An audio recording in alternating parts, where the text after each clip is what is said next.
Bismillahirrohmanirrohim.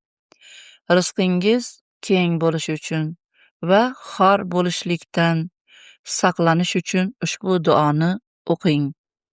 Allohumma inni a'udhu bika minal faqri wal hirman va min zayyiqis sadri va kathrati duyun va min hammin la yazulu va hajatin tudilluni amama khalqik. اللهم ارزقني رزقا واسعا مباركا واغنيني بحلالك عن حرامك وبفضلك عمن سواك ونجني من سؤال الناس ومن ذل الحاجة.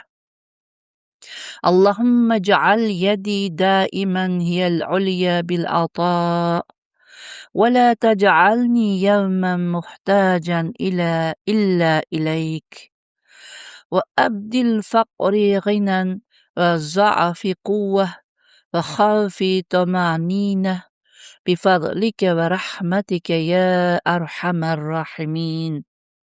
بسم الله الرحمن الرحيم. Ey Allohim, men sendan faqirlikdan va mahrumlikdan, yuragim siqilishidan, qarzdorlikdan panoh so'rayman. Hamda doimiy g'amdan va xalqing oldida meni xor qilib qo'yadigan hojatdan saqlashingni so'rayman.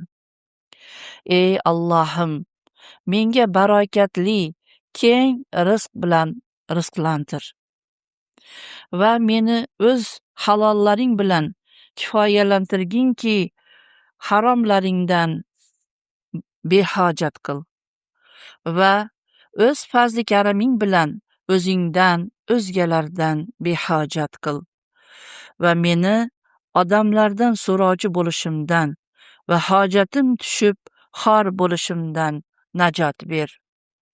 Ey Allohim, qo'limni doimo berishlik bilan baland qil va biror kunimda sendan o'zgalarga muhtoj qilma. Faqirligimni boylikka, zaifligimni kuchlilikka, xavfimni xotirjamlikka almashtir. O'z fazli karaming, marhamating ila ya arhamar rohimin.